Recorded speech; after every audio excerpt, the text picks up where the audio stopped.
Selam arkadaşlar, kanalımıza hoş geldiniz. Bu videoda Hande Erçel'in hayatındaki zor ama önemli bir dönemden bahsedeceğim.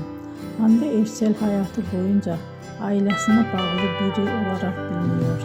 Özellikle annesi Aylin Erçel onun için büyük bir ilham kaynağıydı. Ne yazık ki 2019 yılında annesi uzun süren bir hastalık sonrası hayatını kaybetti. Bu olay Hande Erçel'in hayatında derin bir iz bıraktı. Ancak o zor zamanlara rağmen kariyerine devam etti ve çalışmalarına ara vermedi. Aynı yıllarda oyuncu olarak yeni projelerde yer aldı ve izleyicilere güçlü karakterler sunmaya devam etti.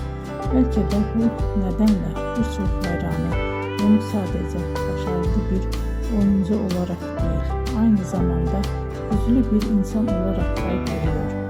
Beni izlediğiniz için teşekkür ederim. Bir sonraki videoda tekrar görüşmek üzere. Hoşça kalın.